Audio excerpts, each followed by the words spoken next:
Get started. We don't want to miss 1 minute of this. Now, I know Steve needs no introduction, but I will just say personally that I have been so blessed to be his business partner and friend since 1942. And I have watched him, I was your business partner when he was a top performing lender, and then he went into real estate. So I got to watch the 12 years of his empire growth. Let's call it what it is. He built an empire, right? What a blessing, right? By absolutely creating systems and finding talent for his team at the highest level. And everything in between is done very methodically in everything he does. And that, my friends, there is a system for. And I am so thrilled that he is going to share the past 12 years with you, that wherever you are in your business, you can take your business to the next level. So Steve, I'm so grateful for you. Thank you for being the best partner and certainly friend. Thanks for being here and doing this for us today. You're welcome. Hey, thank you, Denise Wilson, and all of our friends at Lawyers Title. We appreciate your support with this event. I want to thank Michael and Connor for coming here. As she mentioned before, I first saw them a few months ago at a similar event like this, an education summit up in Washington. I was so impressed with what they had to share that I immediately hired them, almost immediately, as a consultant. And they advised us on some equipment to buy, which was the equipment he shared with you today. And it's recording me right now as we speak. And we're creating video content. Some of you who are here probably saw a video on social media that invited you to this event. And that is, under their guidance and some of their direction. So great people to know and to learn from. I am thrilled that you are all here. By the way, we have over 150 people watching on Zoom, in addition to probably almost that many people here in this room. So this is an awesome event. You guys have voted with your most precious commodity, your time, and I do not take that lightly. So I assure you that I've spent a lot of time preparing for this and plan to give you a lot of good takeaways. Not one, not two, dozens and dozens. The subject matter, as you all know, is taking your business to the next level.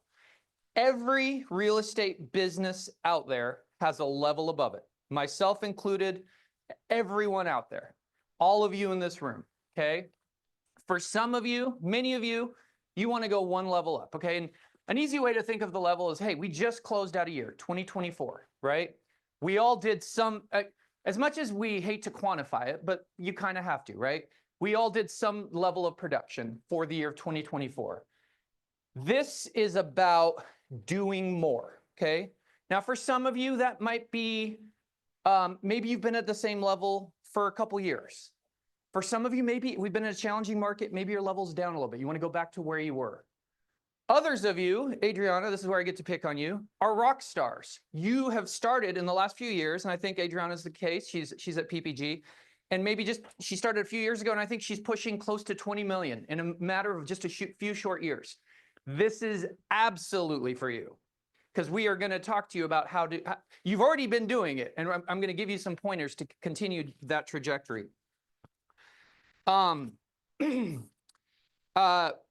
Brittany Gibbs, I told you that I was going to pick on you as well. This is kind of like a reverse roast where I say nice things about you, give you all my real estate secrets, and then make you take a sandwich when you're leaving. So, but Brittany Gibbs, I appreciate you being here. You're one of my favorite realtors in the business. You've been on my podcast 3 different times as a regular as a regular guest. Brittany's doing almost $100 million a year. Okay. This is absolutely for you. We're going to talk about you. There's plenty of you in the, we're going to not talk about you, but we're going to talk to your level as well today, a little bit later in the presentation. Plenty in the room. In fact, I just met a gentleman who just started 8 months ago. I'm talking to you and everybody in between. Ty Lanke, good friend of mine, good golf buddy. We talk shop a lot, walking the fairways of 12th and Country Club as he takes my money, betting on golf. Talking to you as well, doing somewhere around 40 million, I think, here in the last couple of years. So here's what I want to share with you is I've done this presentation twice before. This is the third and final time. This has quickly become one of my favorite presentations of all times. And you see the reasons there, and I'm going to go through each of those reasons. I'll say them quickly, and then I'm going to come back and expound on each, okay? I realize that I'm uniquely qualified to speak on this matter. I appreciate that this material applies to any and all agents at every level of production, all of you in the room. And this presentation, last but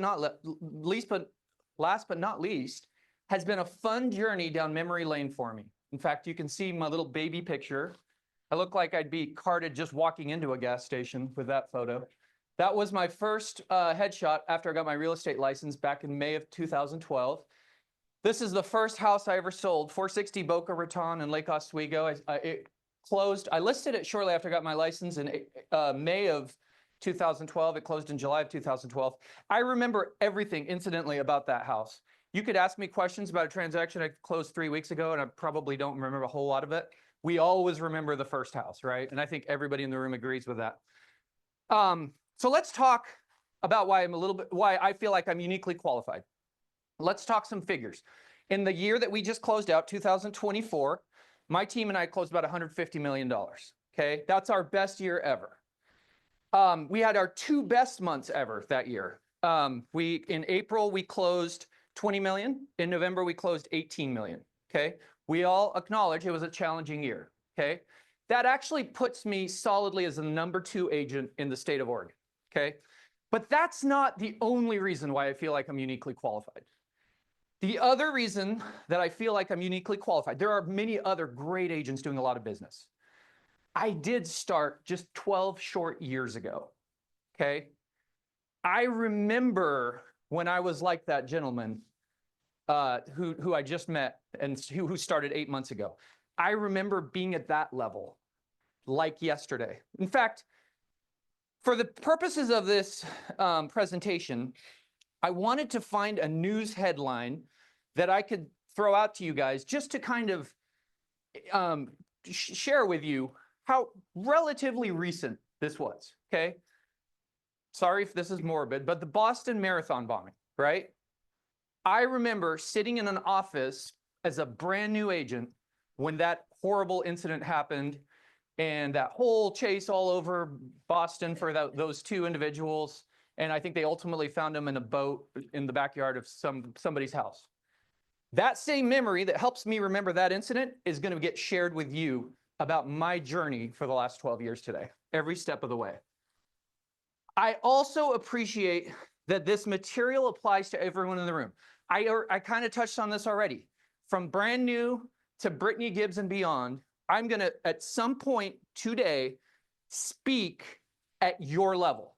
I'm going to remember when I was at your level and what I was doing to do more business and go to that next level. And then, of course, this presentation has been a fun journey down memory lane. I literally, in preparation for this presentation, sat at my computer with a Word document open, and I thought to myself, okay, summer of 2012, what was I doing? How was I getting business? How was I getting leads? What were the systems and tools I was developing? Then I did the same thing for the next year and the next year and the next year. And I was remembering who was joining my team. What was I needing? What were the challenges I was facing? What were the opportunities I was facing? Here are the levels we are going to discuss, okay? There's 5 of them. 0 to 6 million, 6 to 10 million, 10 to 20 million, and then 20 to 50 million and 50 million and above, okay? At our company, we actually have an award ceremony. It's coming up here in about 6 weeks, where we recognize several of these levels. So it kind of naturally made sense, being that they're production levels that are very familiar within our company.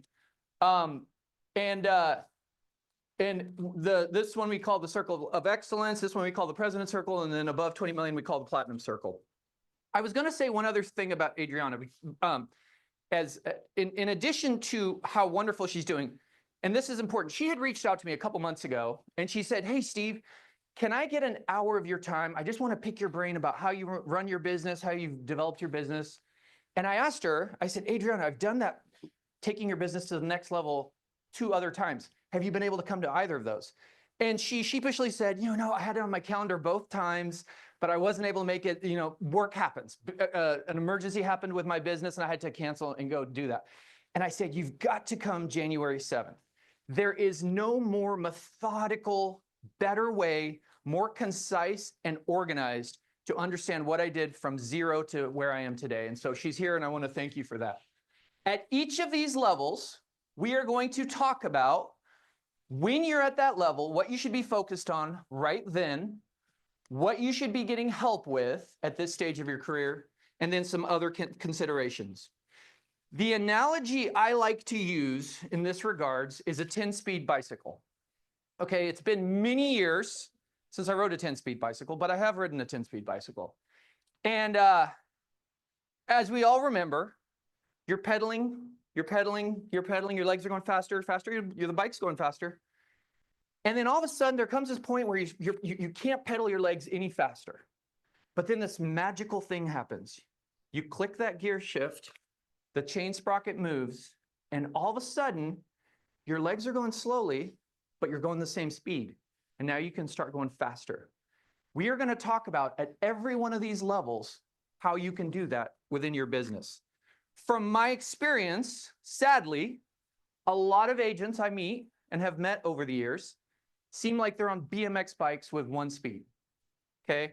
And so I want to help you develop some of those tricks, tips, and strategies that I've used over the years to do better in that regards. Okay, let's get started. Without further ado, I want to talk about the first level. From my lens, this is when I was brand new in the business. Now, this does not necessarily mean everyone at this level is brand new in the business, but that was my experience. So some of what I say might be skewed a little bit that way, but a lot of what I say is still going to be relevant to regardless how long you've been in the business. At every level, we are going to talk about what you should be focusing on, and the upcoming slides is going to go one by one through those, okay? At every level, we are also going to have this pie chart, okay? This pie chart is not something I've ever seen before. It's something I created myself as I was preparing this presentation many months ago, by the way, for the first time. I wanted to come up with a visual that explains how your focus has to change to shift those gears from one level to the next, okay? And how you have to delegate tasks. Let's all agree, when you're doing 0 to 6 million, you are by yourself. With few exceptions that I'm aware of, you are a solo agent. Oftentimes, you do not have any administrative assistance or help on your team. By the way, I also want to mention quickly, we are recording this, and anyone that wants to reach out to me, steve@nassarteam.com, my email address is everywhere on my website as well. You can Google me. We're happy to share the recording with you, and we're happy to share the PowerPoint. I've already had some requests for that. So I see some of you feverishly taking notes. I'm not dissuading you from that, but just want you to be aware of that, okay? As a newer agent, and every real estate business needs to cover all of these categories, okay? As a newer agent, by yourself, you have to do them all, okay? And pretty equally, because they're all equally important. So let's go through this pie chart, and every level, this pie chart's going to start shifting as you go into higher levels and you start shifting gears. The first category we're going to talk about is buyer lead generation. Buyer lead generation simply is anything and everything you do to get buyers to work with you, to get a buyer to work with you. This could be open houses, this could be calls, emails, texts, prospecting, you name it, you are generating buyer leads, okay? The second they say, "Hi, Steve, I will work with you," and in this day and age, we all know this, that means a buyer representation agreement. That wasn't always the case, but it's a pretty official process now. So there's a pretty hard line where you stop buyer lead generating and you start doing buyer agent activities. Buyer agent activities is everything you do from that point forward. And that would be showing houses, that would be negotiating offers, that would be inspections, all the way through to closing, with one exception: paperwork. I purposefully broke out paperwork because it is a separate entity that can be delegated uniquely, okay? Listing lead generation, same thing. Anything you do, anything and everything you do to get a seller to work with you, okay? Think any type of prospecting. Again, like buyers, there's an official line in the sand where they say, okay, Steve, I will work with you. And what do? Listing contract. Listing contract gets signed. Now you are in listing agent activities, okay? Listing agent activities is everything you do from that point all the way through closing. That would be prepping the house to go on the market. That would be ordering marketing and photos. That would be taking it live, loading the MLS. That would be scheduling showings, negotiating offers. Everything with the exception of paperwork. Again, I broke that out into its own separate category. The last two categories are where you work on your business, okay? Business planning and development and marketing, okay? And I'm going to talk about those real quick here in a second. These are all working in the business. You are a cog in your machine. We all are. We all have to be, right? We're a service business. So we have to deliver a service. And so a good chunk of the time we are doing that, especially early on. But it's very important to step back and work on your business.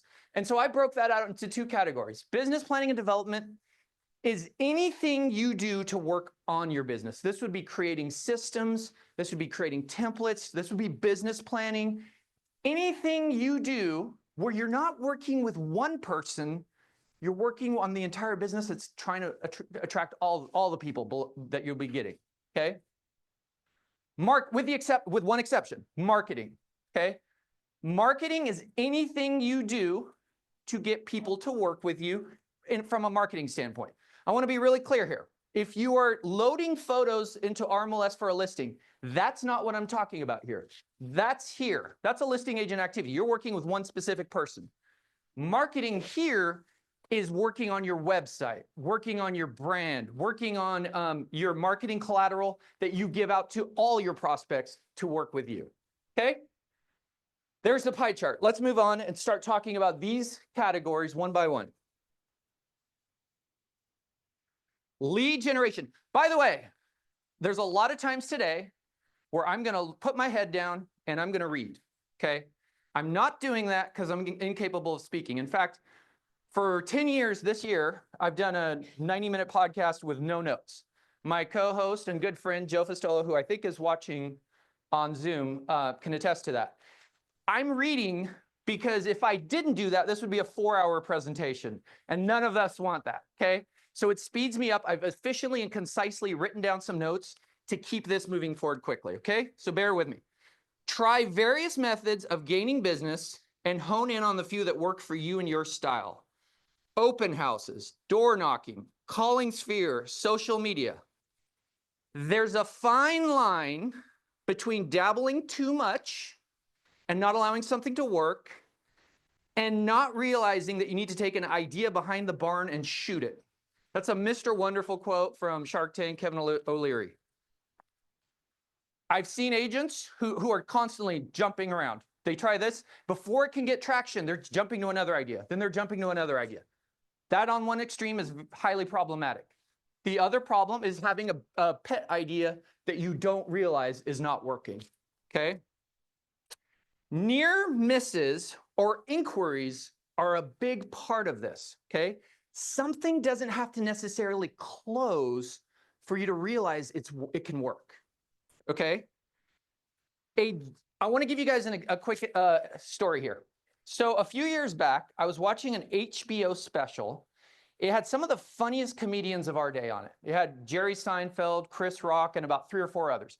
And they were literally sitting in a circle, and they were just kind of spitballing about how they do their business, how they perfect their craft, what their routine, how they perfect their routines. And we as the audience were kind of just a fly on the wall for this.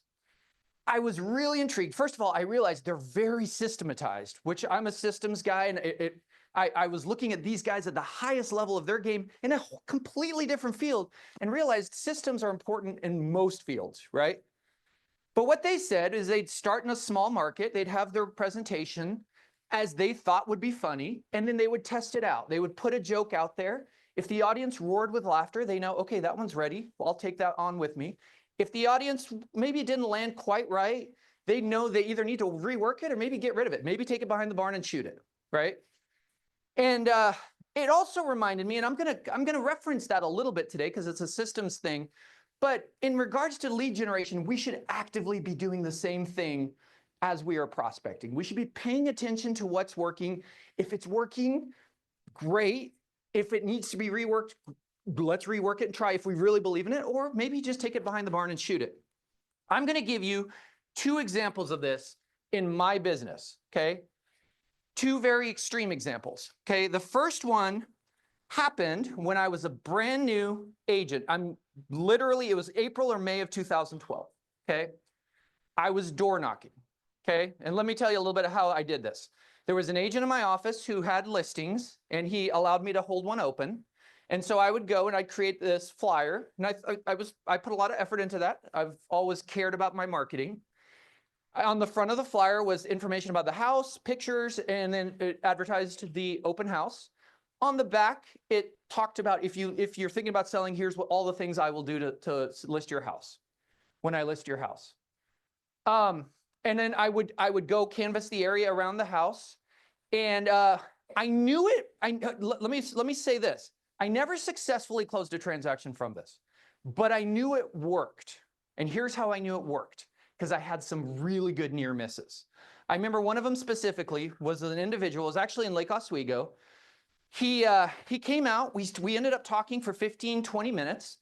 Very friendly individual. He told me his kids are on the one of his kids is on the East Coast. They just had a grandkid, and they really are thinking about selling their house and moving closer. Okay. We had a great conversation, 15, 20 minutes, where I said, oh, I'm sure those kids are just like magnets, pulling you away. He gave me his phone number, his email. And obviously had his address. I'm right there at his house. We stayed in touch for many, many months, maybe even a year longer. He ultimately wasn't ready to sell just yet.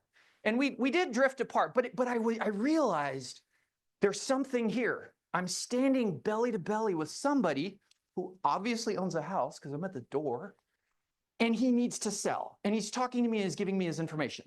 So I logged that as this is something that works. Let me give you the opposite example, okay? Roll the clock forward about 5 years. I want to say this is in 2017 or 18. I've successfully listed a house that's in escrow, also happened to be in Lake Oswego, coincidentally. And he was an attorney. Actually, he was a divorce attorney. And he, as we're getting ready to close, he tells me, he goes, hey, Steve, I've got a business partner with this idea that I think you're going to want to hear. And I go, okay, let's hear it. We met for coffee just down. Remember when there was a Starbucks just a few buildings down here? We met there. And his business partner gave me this pitch that sounded fantastic. It still sounds pretty darn good. He said, oh, what I'm doing is I'm taking people who are filing for divorce, I'm taking their names, I'm cross-referencing them through Facebook, and then I'm helping realtors like you create advertising that you pay for and put in their feed, with the general idea being a lot of people going through divorce need to sell. I said, sounds good. Let's try it out. So, of course, there was a big ramp-up process. We had to create some marketing collateral. I had to hire him as a consultant because he was going to do all the legwork. It was his idea, obviously, and he knew the methodology to get those names through Facebook and cross-reference them. I had to pay for Facebook ads, of course, which is expensive. And so the cost ramped up from like $2,000 to $3,000 a month, $4,000 a month, $5,000 a month, and it kind of capped around there. 4 months later, I called him up and I said, Adam, I got to stop this campaign. I haven't had one inquiry, not one. Even if somebody called me and said, I already got a realtor, but I have a quick question, anything, it would have given me some hope. Near misses matter. Pay attention to them. Let's move on. Database creation. Create your database. Start yesterday. Make your wedding invite list. If you were getting married today, and here's the key word, with no budget, who would you invite? That's your sphere.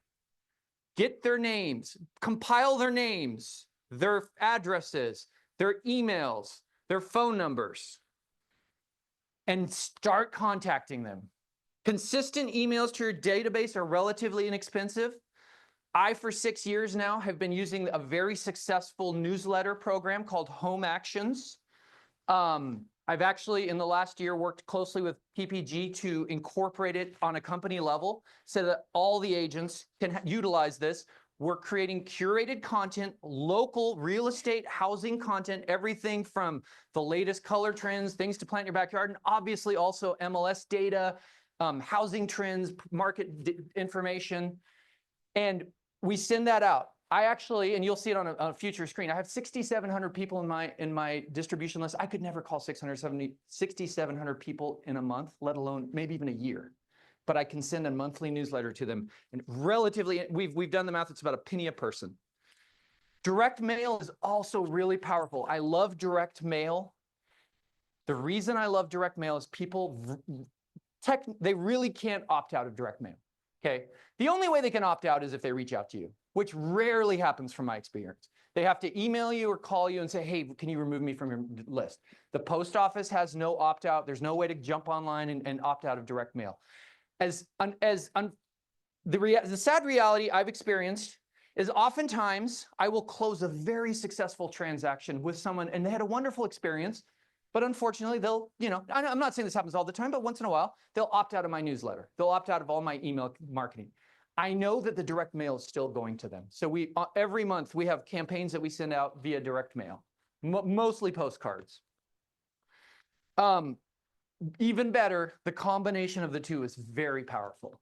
If they're getting the digital marketing, the email marketing, which they can reply to immediately, as well as the postcards, which are tangible, they can sit on their kitchen counter for a few days. Powerful stuff. Mastering interviews. Get good at interviewing. I'm going to tell you guys a quick story. Many, many years ago, in a prior life, over 20 years ago, maybe 24 years ago, I was a blue-collar worker. Many of you, only a few of you in this room, I think there's 2 actually in this room that knew me back then. I actually did welding and steel fabrication, believe it or not. And most of your heads are going to spin and go, how the heck did you do that? I still wonder how I did it too. For that reason though, I wasn't the best. I wasn't the most experienced at that, but I did work hard. But here's my point and where I'm going with this. There was a time after having been on a job for about 3 or 4 years, there was a round of layoffs. I was not one of the lucky ones. And I found myself looking for work, okay? I created a great resume. Again, I think that's some of my early marketing days. And I sent it out. Back then this is in the maybe late 90s, early 2000s. We still had the Oregonian want ads, if you recall that. And I sent it out to several companies that were looking to hire. And I got interviews. And out of 4 of the 5 interviews, I got a job offer. Now, I didn't realize it at the time, but I was good at interviewing. It wasn't because I was the best at that position or the most experienced. I looked people in the eyes. I smiled. I was likable. I dressed appropriately, and I got job offers.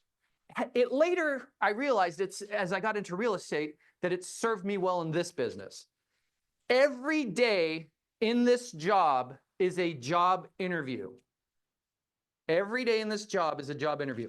I have an agent on my team. Her name's Dana Emery. She worked for me for about 4 or 5 years. She's since retired a few years back. At one point, she told me, she said one of her friends suddenly started asking her questions and wanted to get into real estate. And the friend said, what's it like to be in real estate? And Dana said to her, she said, when was the last time you had a job interview? And the person said, well, I've been on my job 5 years. I guess it was right before then. Dana said, did you like that process? She said, not necessarily. I was happy to get a job. She goes, that is what every day for the rest of your life will be like in this business. even if you aren't interesting, even if you aren't that interesting, get really good at being interesting for a few hours. It's part of the job. Connect, build rapport and trust, find common ground. These people are going to spend the next 90 plus days of their life with you. Think about it, the average transaction we do. It's at least 90 days. I have seller clients that have known me for a year plus, okay? And I think a lot of us have as well. So it's at least 90 days. Let me give you an example of this. Oftentimes when I'm doing a listing appointment, I'm doing the grand tour up front of their house. And we're walking around and I'm obviously commenting on features I like, flattering them on the house, but I'm also pointing out some challenges and how I think we could overcome those. One thing I'm always looking for is that thing I can find common ground on. One of my favorite things is when I'm in the garage, checking out the garage, looking at the furnace and water heater, and I see a set of golf clubs. And I immediately, as an avid golfer, I hone in on that really quick. Where do you play? I've played all the public courses around here, so I usually can start speaking to where it is, and most of the privates as well. I tell them about my experience. I'll ask them, do you keep a handicap? And we'll connect there. And oftentimes when we're, and that's one example. There's other examples, and I'll give you a couple others. But usually the tour of the home stops for about 5 minutes as we start talking on that subject, okay? Other times, if I don't see golf clubs, I'm looking for a Portland Trailblazers poster or jersey, or an Oregon Ducks jersey, where in this day and age, we'll probably lament how it's been the worst 7 days of our lives. Be likable, be well-spoken, confident, look people in the eyes, be funny and fun, yet professional. Have a set presentation and routine that continuously improves. Sound familiar? Let me give you a quick example. And I'm not claiming with this joke that I'm Jerry Seinfeld or Chris Rock, okay? But it is lighthearted, and it gives you a flavor of what you should be doing at your appointments. Oftentimes when I'm doing the grand tour of someone's house, and we're in the primary suite, and it's this big primary suite, and you open the big double doors, and there's this massive bathroom and this huge walk-in closet the size of a small apartment. And the husband or wife are right there, and they're showing me around, and they're really proud of everything they're sharing with me. I'll look to them both, and I'll go, this is really big. Where does he keep his stuff? And you get a little, it's about lightening the mood, showing them that you're fun to be around, connecting with them. Everything starts with likability. Likability will initially get you further than trust, thereby giving you time to build trust, okay? It's not to say that either is more important than the other. They're both important. But if someone trusts you, but they don't like you, you're probably going to hit a brick road, a brick wall. Somebody likes you, but they're not sure if they can trust you. They'll continue to keep getting to know you to see if they can trust you. Smile more. You guys see that quote there? Success does not make you happy. Happiness makes you successful. I love that quote. Focus more on the needs of the client than on your own. Show gratitude for people in their business. Enjoy your appointments. Have fun, but be genuine. You are in the entertainment industry, whether you like it or not. When you increase your likability, everything else will take care of itself. Ask smart questions. One thing that I appreciate, if you go into a listing appointment and you're just a machine gun of facts and data, you come across as a know-it-all. If you go in and you're asking probing, beneath the surface, smart questions, they know you know your stuff, but you also come across as humble and humility and more likable. Read lots of business and sales and self-improvement books. They will teach you how to write and speak. Beyond everything else they'll teach you, you'll see those words threaded together, and you'll speak better and you'll write better. When I first started in sales, and the first guy that ever hired me is in the second row right here. He actually works for me now, so it's kind of a circle of life story. But he hired me at Harley Davidson here over at Washington Square right after 9/11, I want to say in 2002. My first job in sales. I devoured sales books. At that time, it was Tom Hopkins, Zig Ziglar, the Little Red Book of Sales. I read them all. And even though I did find out quickly that I had a natural ability at sales, I still wanted as much information as I could find. Wisdom isn't knowing everything. It is consuming quality content and filtering what is the good stuff to store away and keep. Nobody is born intelligent. Okay, let's move on. Knowing the software platforms, learning and mastering all of the systems needed to conduct real estate. Zip forms, RMLS, DocuSign, DigiSign, SkySlope, a CRM. At our company, we provide all of our agents with KV Core. Whatever CRM you're using, master it. I remember when I was brand new in real estate, this is May of 2012. I immediately knew I needed to learn RMLS. I didn't even know how to spell RMLS. And so I signed up, and don't ask me why it was there, but I signed up for some classes up in Vancouver at the RMLS office there. Back then, the main office was by the airport. It wasn't here close to us where we are today. I think I signed up there because that was the closest classes I could get to. I went there 3 different times. I got in my car 3 different times and went there for a couple-hour class each time. One was on listing load, one was on CMAs, one was on working with buyers and prospect profile.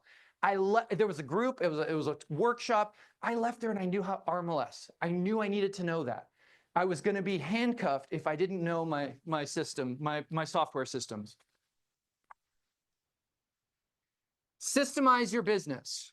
Learn and master transaction flow and communication needed to ensure excellent service.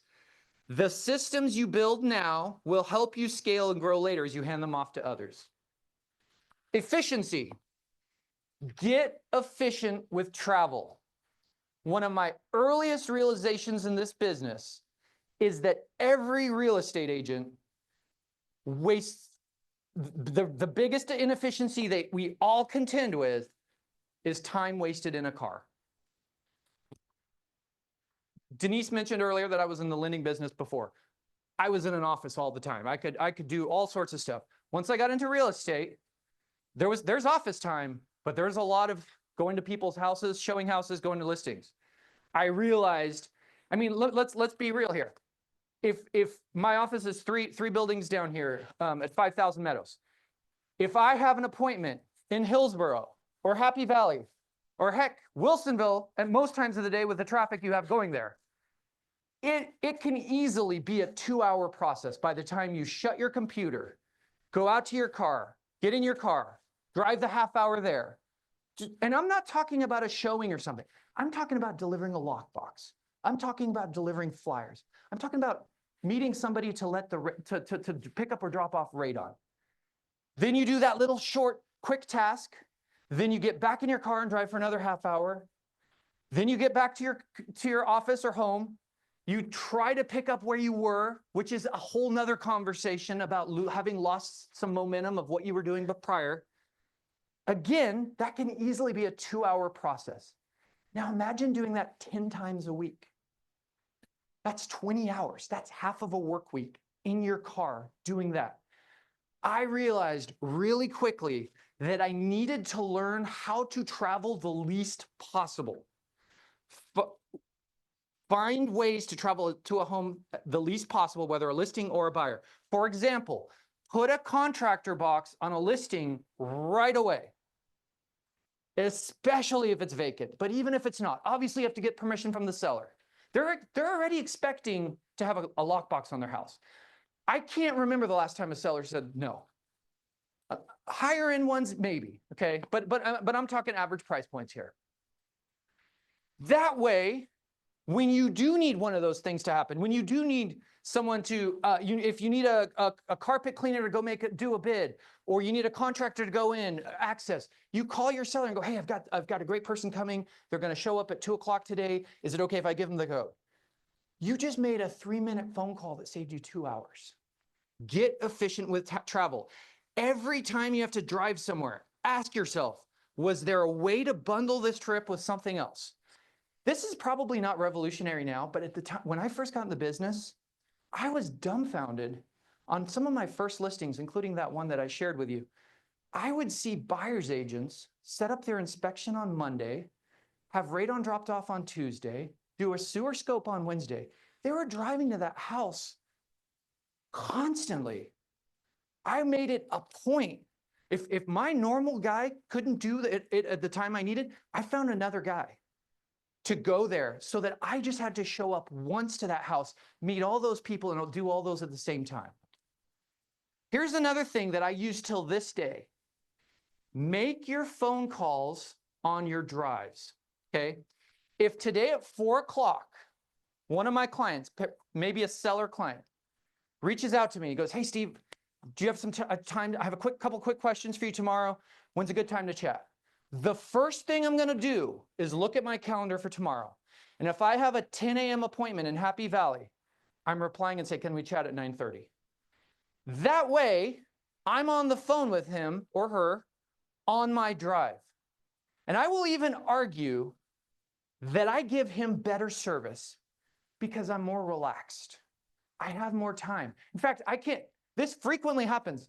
They'll jump on the phone, they go, Steve, I know you're a busy guy, but I just have a couple quick questions. I go, hey, we're good. I've got a 30-minute drive. Take your time. Okay, let's move on. 0 to 6 million. What you should get help with. Get more leads. Systems aren't as important. They're important, but they're not as important yet. They're going to get more important as we get busier. You have all the time in the world to make transactions go smoothly. Agents at this point in their careers and production level should focus on generating leads that are relatively inexpensive, but perhaps more time consuming. Think open houses, think door knocking, right? Those are virtually free. They take time, but they're virtually free. Since at this juncture, you have more time than money, it's likely best that you don't pay for leads yet at this stage in your career. And then other considerations.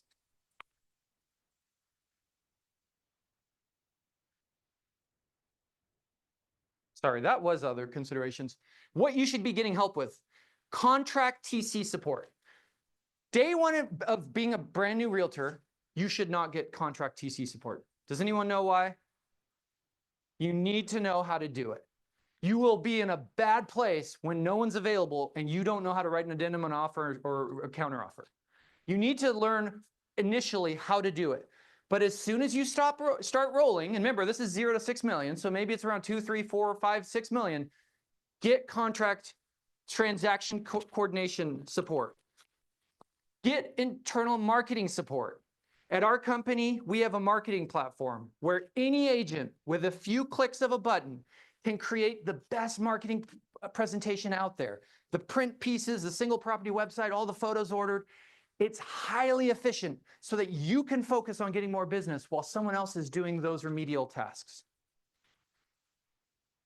Okay, let's move on. We are now at $6 to $10 million, okay? Every time we get to the slide, I'm going to talk about the pie chart and how it's shifted a little bit, okay? The first thing you're going to notice is paperwork's getting smaller because you're getting help with your paperwork. At this point, you don't have a full-time person on your team. You probably shouldn't, but you are using a contract TC, transaction coordinator, to help you with your paperwork. By not having that on your plate, other slices of the pie can get bigger. Buyer lead generation is the biggest slice at this juncture. Most newer people, and I'm not saying this is new here, but most people start working with buyers. And there's a simple reason for that. When you meet with a buyer, it's harder for them to understand how many buyers you've worked with or currently have. Most sellers can see, they know how to go to a Zillow or other places to see exactly how many listings you have. So it's a little harder to get into that right out of the gate. So most people start buyer heavy and then later, shift to listings. And we're going to talk more about that as we go to different levels. You'll notice here, buyer lead generation is the biggest slice of the pie. Buyer agent activities is a little bit smaller, and we're going to talk about this. You're starting to get a little bit of help working with those buyers once you have a signed buyer representation agreement. Listing lead generation is still significant. Listing agent activities is exactly the same size because once you get a listing, you're doing everything. No one's helping you. No one's helping you fully with that stuff yet. And you'll also notice business planning and development and marketing are about the same size. But here's what's important. They're still decent sized. You're still working on your business a fair amount. When a lot of agents don't hit the next level, it's because those shrink to slivers. They start getting so busy with this stuff, they stop working on the business. Let's go through these one by one. Referrals. Have a tight system and processes to ask for referrals. If you won't, these guys said this today, and it's written in my outline as well. If you won't promote yourself, who will? And how can you expect them to? How can you fairly ask someone to promote you if you're unwilling to do so? Reviews. Place a big focus on building a review arsenal that will help you get more clients. Okay? I've said this story many times over the years, but in this day and age, and when I say this day and age, I probably mean for many years now, maybe a decade, I will not watch a 2-hour movie without reading some reviews, even if the movie's free, even if it's on a streaming platform like Netflix or some other. I know I have my trusted sites that I go to. I know how to look through the reviews. I know how to throw out the fake ones, the one that's really good and unspecific, or really bad and seems like malicious.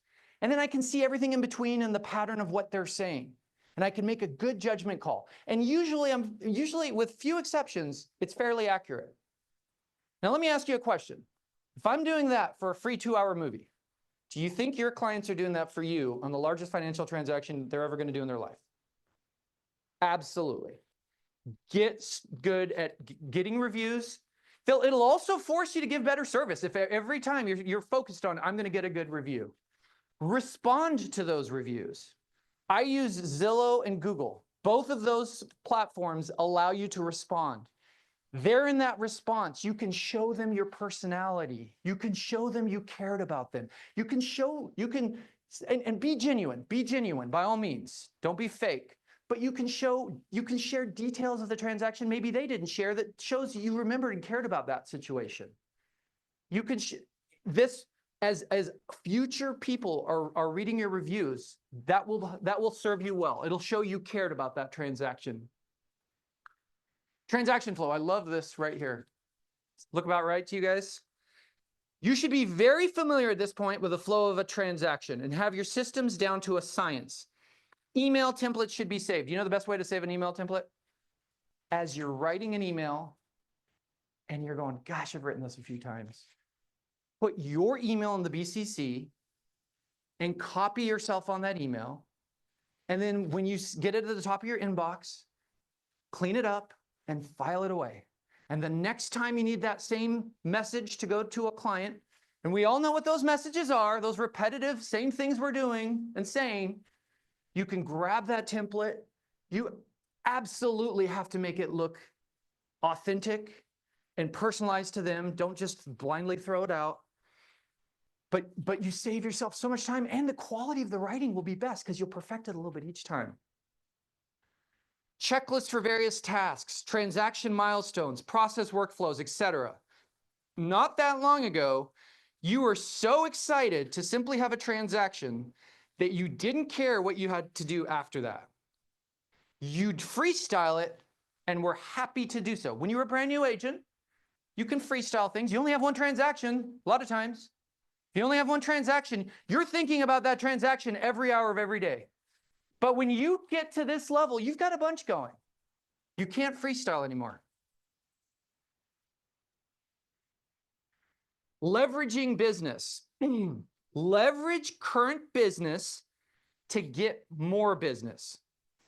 This is the easiest way to get business, and ironically, what makes it so hard to get into real estate. Consumers want to transact with people who are transacting.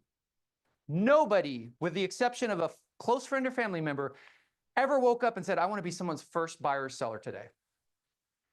Okay? Use that to your advantage as you start to do business. That's the best way to get business. Start creating a portfolio. Your marketing that you use on one listing is not one and done for that listing. You can use it forever moving forward. The videos, the photos, the print collateral. This shows a postcard around a successful listing that you had. You're letting all the neighbors know, hey, someone else in your area that I know about now because I just sold a house here, trusted me. They vetted me and trusted me. Social media, we talked about that. And what better way to show your success out there than social media? Open houses for buyers, etc. We are going to talk about this at every level. From this point forward, at every level, I'm going to be talking about using your success to gain more success. Hone in on your niche. There should be a couple areas where you are feeling good about being able to get business. Laser focus on these and constantly be thinking about how you can improve in these areas and strategies. You should also know what areas you've not been successful and avoid them or refer them out to an expert in that field. Database consistency. Stay in touch with your database on a very consistent basis. This will pay off tenfold. Marketing. Remember the pie that's marketing, working on the business? Have a monthly, at a minimum, you could have it twice a month like I do, marketing meeting, even if only with yourself. Time block appropriately. So here now today, on my team, we have a marketing meeting every other Wednesday from 1 to 3. We don't always need all that time, but we block that time. And so if we get done early, great. We have free time to do something else. Throughout the course of the weeks prior, anytime one of us, and by the way, yes, I have 8 people in that meeting, okay? But I didn't always. 12 years ago, I didn't. Through the course of the weeks prior, as somebody thinks about a marketing idea or something or task or has some thought, we add it to the agenda. Then we get together, we go through the agenda. Now there's recurring items on the agenda that we always talk about. What's going to be our postcard for the next month? What's going to be our promotion for the next month? What's the newsletter going to talk about next month? Etc. Those are recurring. But sometimes there's one-time items that we talk about that we added to the agenda. All of you should do the same, even if that meeting is all by yourself. And by the way, even if you are a solo agent, which is quite possible at this level, there are ways, maybe not every time, but at varying times, to have somebody with you in that meeting. Could it be another agent in your office who you can brainstorm ideas with? As you do your marketing meeting, they do theirs. Could it be a title partner? Could it be a mortgage lender partner? Get creative here, but have that meeting. Work on your business. Stop and work on your business. Vendor relationships. Your relationships with your vendors should be getting much stronger, and you should be sending them enough business at this point to have their attention and priority status as needed.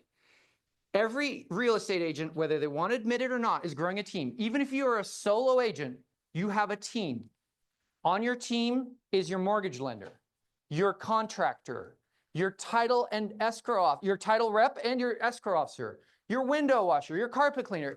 All those are part of your team. When people hire you, that's what they're hiring. You're bringing that to the table.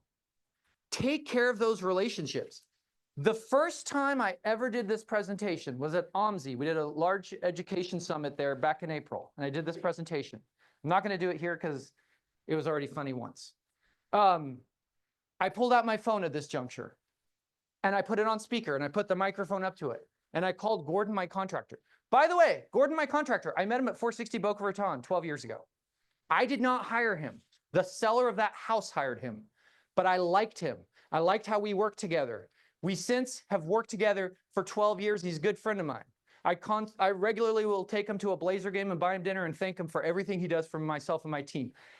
At OMSI, I pulled out my phone. I said, Gordon, quick question for you. I've got a 2,500 square foot house. The buyers just did an inspection. They're asking for a new roof. Approximately, what does that cost? He goes, is it 1 level or 2? I said 2 levels. He goes, probably about, and he asked a couple follow-up questions about the style of roof and stuff.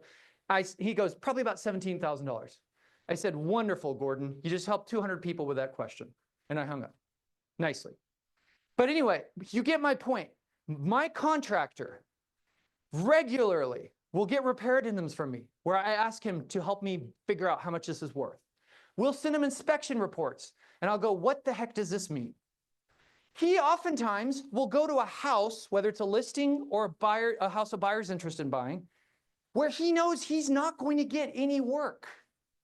And he'll help me itemize and understand what they're asking for, if it's real or if it's not real. Now, of course, for that to work and be sustainable, I have to get them lots of other work where I can, okay? Take care of those vendor relationships. What you should get help with. How can you better leverage your time? Hire as necessary for administrative and marketing tasks, etc. This is a good time to have your kid or a local teenager help drive flyers around and running necessary errands for you here and there to take some things off your plate. Hire the right support. By this point, you should have a transaction coordinator. At our company, all of our office managers are TCs, transaction coordinators. It's very efficient. It's a win-win. It gives our agents someone to use. It also saves the company on an out cost. It's not just dead money. They're watching each office. Have showing agents or partnered help. We have an app at our company called PPG Connect, where any one of our agents can quickly go in there and put, I've got a home, I need help. So can somebody open the door in Gresham at 4 o'clock today? I'm offering X amount of dollars. And all of a sudden, a bunch of people newer agents usually, of course, can hold their hands up and say, yes, I would love to help with that. You can choose which one you want to have help you through that process. Have a good process for delegating tasks that aren't getting you more business. Other considerations, hire a business coach. This might be a good time to hire a real estate or business coach. Whether you're looking to take your business to the next level or you're looking for ways to increase your income without increasing the demand on your time. Okay, let's go. Next level, 10 to 20 million. We call this our President's Circle at our company. Here's a couple things you're going to notice right away. Paperwork is almost non-existent. It's still there. You aren't doing very much of it. In fact, you're probably only doing it when somebody, your go-to person, is unavailable. But it's an absolute sliver. You're hardly doing any paperwork, okay? Notice that listing lead generation has now gotten bigger than buyer lead generation. What's the number one inefficiency in real estate? Travel time. Do you travel less for listings or for buyers? You want to shift to listings. And I can give you 10 other reasons why you want to shift to listings as soon as you can. But that's high on the list. You're still generating buyer leads. The buyer agent activities has really shrunk at this point. You're getting a lot of help once you get that buyer agreement signed. Listing agent activities is still big. At this juncture, once you get the listing contract signed, you're still doing most of the prep. You're still doing most of the taking it live and a lot of the activities, with the exception of paperwork. Business planning and development and marketing haven't really gotten bigger, but they haven't gotten smaller either. And that's what's going to help you get to the next level.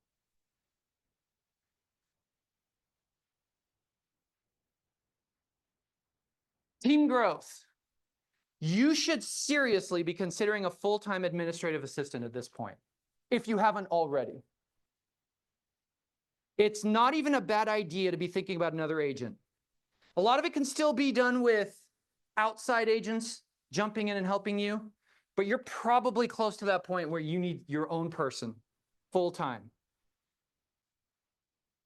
Utilize the mentorship program for added help. In our company, we have a mentorship program that's a huge win. Win-win. Not just one win, 2 wins. It's a win for the mentee and it's a win for the mentor.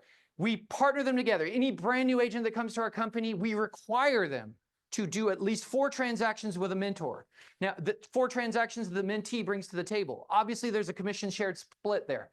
But beyond that, do you think for a second that mentee doesn't want to run around and do your showings, sit for the first couple hours at your inspections until the walkthrough when you come and sit there? And by the way, here's a pro tip for any of you newer agents in the audience. The best way to learn the inner workings of a house and all the nuances of how they work and what problems exist and what it looks like to fix them is to sit through a home inspection walkthrough and sit through as many as possible those first months and years. You will fast track your knowledge base so quickly and exponentially.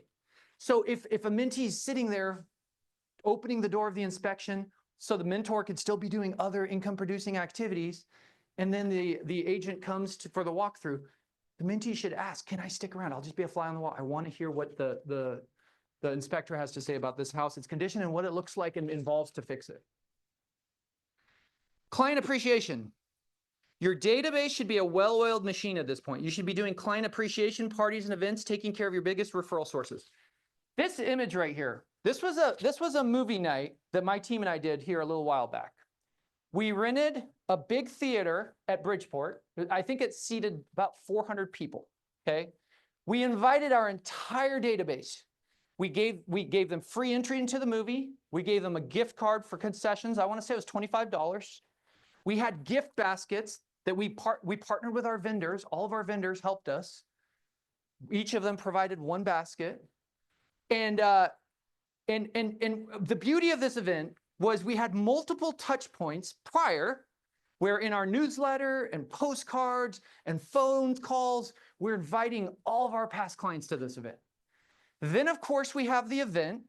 The beauty of it was we had this movie theater with 400 people that I could get in front of, very large audience like this. And a clever thing that we did was we used our vendors as a way to brag about ourselves. For example, we'd say, hey, if you've ever listed with us in this room and you loved the beautiful photography that we have, this gift basket was provided by our photographer right here. And on and on. If you bought a house with us and you experienced the phenomenal due diligence we helped you do on the house, this is our home inspector. Once the event was over, we had multiple touch points after that, where we could send pictures, videos, images of that event. Even the people who didn't come appreciated that we did this event, and we got touch points on them. My good buddy here, Ty Linke, recently did an event for Christmas. It had Santa Claus and Miss Claus there. We talked about it at that event. It's not just about the event, it's the touch points going in and after the event. Jeff Wyron here does an annual picnic every year, and he talks about this all the time. These are a very efficient way for a busy person like me. Literally, in my case, my team did a lot of the legwork. I just showed up and ceremoniously did a lot of the FaceTime. Invest in your business. You should be starting to spend money. At this juncture in your career, you're making well into six figures and are busy, so you should be reinvesting back into your business. Use your dollars like little soldiers that go out and bring back more little soldiers to work for you. That's a Mr. Wonderful quote, by the way. In fact, Mr. Wonderful from Shark Tank said, money is my military, each dollar a soldier. I never send my money into battle unprepared and undefended. I send it to conquer and take currency prisoner and bring it back to me. Perfectly choreographed systems. Did I tell you guys at every level from this point forward, and every level period, including the first level, I'm going to talk about systems, but I'm going to get more serious about them every level that we elevate to. You absolutely at this point need to have choreographed your systems for buyers and sellers. Every touch point. It's worth mentioning. I want to say this. I've said this at other presentations in the past. We only have two products in this business. If we were an ice cream shop, we have chocolate and vanilla. Does everyone know what those two products are? We connect people with a house, and we disconnect people with a house. That's it. There's nothing else. So when I'm telling you to create systems, we're not Baskin-Robbins 33 flavors or whatever number they have. It's 30-something. Every touch point, every template, every what if at every step of the way should be completely dialed. Good systems, when you are this busy, are essential to smooth transactions, which are essential to continued referrals. People oftentimes in this business, I've seen this many times before, they're good salespeople, but they're bad systems people, okay? That will implode on you. You will be so good at selling that people will come to you and they'll want to work with you. And that'll work for a while. But you're gonna not, I actually have seen, my experience is you don't just plateau, you actually go backwards if you don't start to develop systems. Because at some point, so many people are working with you that you can't take care of them all behind you. You are selling your system.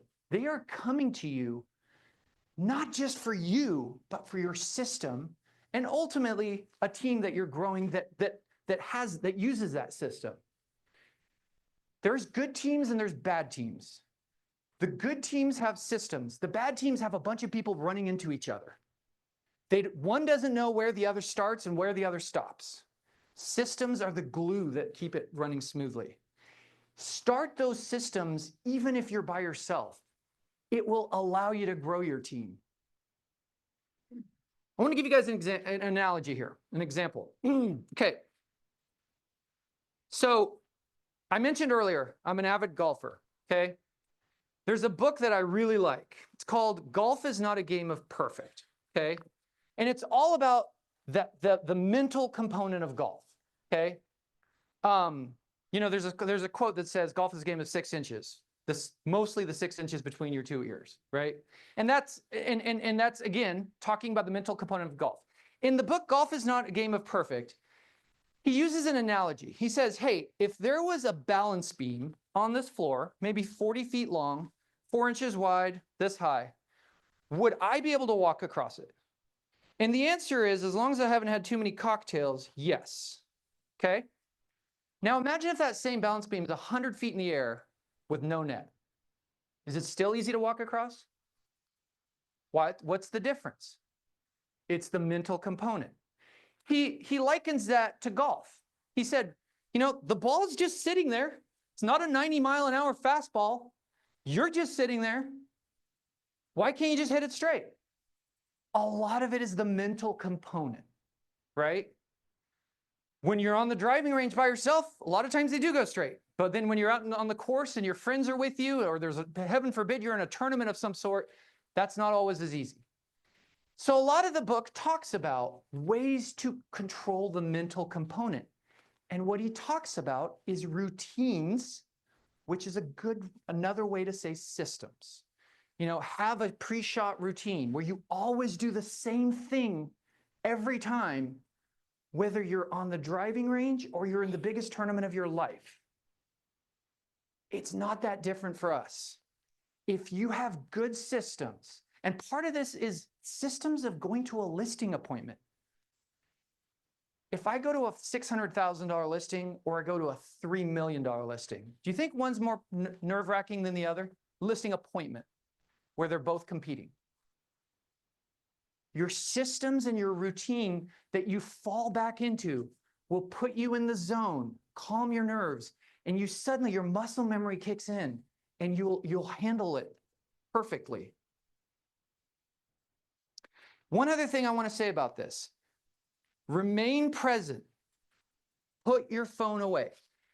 Most of us have seen a documentary about Michael Jordan. It was called The Last Dance. And I say most of us have seen it because it happened in the early days of COVID when there was nothing else to do. There was a lot of great takeaways I had from that movie, but one of my favorites was Michael Jordan talked about this and others also talked about this. They said he was always present. If it was game 6, he wasn't thinking about game 7. If it was a third quarter, he wasn't thinking about the fourth quarter. If he was on defense, he wasn't thinking about the next offensive play. He was always present. I love that, and I employ that in my business. There are many times where I'm driving to a listing appointment, and I might be on the phone with one team member who's got a challenge they're dealing with and I'm coaching them through. Another team member's texting me that some transaction just terminated. I may even get a call, an email from daycare telling me my daughter had an incident at school that day. All that's happening on my drive. But the second I get in front of that house and I turn my car off, I am thinking about that house, those people, their names, their scenario, their timelines, and how we're going to get that listing. And I don't stop that all the way through the appointment. And it serves me well. Proactive communication. Proactive communication is so important that on April 21st of this year at OMSI, we are having another education summit. And for 1 hour, I'm going to talk about nothing but proactive communication. Any of you guys are welcome. It's open to all. Reach out to myself or anyone else from Lawyers Title or PPG. We'd love to give you more details. Proactive communication, as I'm going to speak about it here today, is mostly about active listings, working with sellers, okay, who have not yet got an offer. Here, the opposite of proactive communication is reactive communication, okay? Proactive communication, plain and simple, is when you say you answer a question before they even ask it, okay? Reactive communication is you wait for them to ask the question and then you answer it, okay? Here's the problems with reactive communication. When they have that question, doubt, concern, frustration, or unhappiness, well, first of all, that's the problem. They had it. You allowed it to occur before you proactively got rid of it. So the first problem is it happens. The second problem with reactive communication is you don't get to pick the time that it happens. So if it's Monday at 3 p.m. or if it's Friday at 8 p.m., you better be available 24/7 so that you can immediately squelch that question, doubt, concern, frustration, or unhappiness quickly, or it sits in them. The other problem with reactive communication is you don't get to pick the medium at which they engage you with it. They might call you, they might text you, they might email you, but you don't get to pick. If they call you, you probably should call them back. You probably shouldn't just hide behind an email or text. I think most of us agree with few exceptions. The other problem with reactive communication is your support staff generally can't help you. Once in a while, maybe they can, but it's not the best look. If somebody reaches out to you with a phone call and your assistant calls them back, it might look like you're hiding from it, right? Proactive communication solves all of those problems. By telling your clients, your seller clients upfront, I'm going to proactively get you all the information. I've sold hundreds, maybe thousands of houses. I know what you're going to want to know, and I'm going to, on a regular basis, answer all of your questions before you even ask them, and explain to them how that's going to happen. You get to pick the time it happens, the proactive communication. They never have that question, doubt, concern, frustration, and unhappiness in the first place. You get to pick when it happens. You get to pick the medium by which it happens, and you can have support staff help you. Let's get really specific. Every one of my active listings gets a marketing report like this every week. It's branded to us. It has beautiful pictures of the house, information about the seller. It shows all the showings we had that week. It shows the feedback from the agent that we diligently followed up with. It shows if there's further interest or not. It shows various other marketing activities we did. How many people came to the open house? What's the view count on the various search sites? Hey, David, something popped up. Oh, there you go. You did a good job of getting rid of it. One of my administrative assistants is able to put this together for me. I approve it, and it goes out from my email to my sellers, squelching all of their questions, doubts, concerns, frustrations, and unhappinesses before they ever occur, thereby saving me all that extra time so I can go get other business. Increase leverage and efficiencies. You should be really learning leverage and understanding efficiencies across every avenue of your business. Things that got you business in the early days, putting flyers on doors around open houses, for example, will be areas you can still utilize without using your own time to do so. Focus on what's most efficient and on actively landing more business. Hire and delegate the rest. Okay, what you should get help with. Showings. Always show up for the first time client meeting, which this has changed in the last couple of years, because now we do have to get buyer representation agreements. So you need to show up and win their business, whether that's in your office, on the phone consultation, whatever the case, right? Then stretch yourself with help across the showings. And in this case, that can be a full-time agent on your team. That is absolutely understandable. Let me give you guys a really good way to sell this to people. Mr. Buyer, when you work with me, I guarantee you there will never be a time that you want to see a house that I can't accommodate. As long as the seller is able to accommodate, I will always be able to accommodate. If you want to see a house at Tuesday at 4 p.m., done. You want to see a house Sunday at 7 p.m., done. The way I'm able to accomplish this is if I'm not available, one of my team members, and if you're a solo agent, you could say an agent in my network will ensure that you always get into that house. By doing that, you're setting up the groundwork. In addition to that sounding pretty darn good working with you, you're setting up the groundwork that you're not going to show all the houses they're not going to like. There's a joke on our team that a buyer has to kiss a lot of frogs before they find their prince, right? Don't be there for all the frogs. Just go to the prince.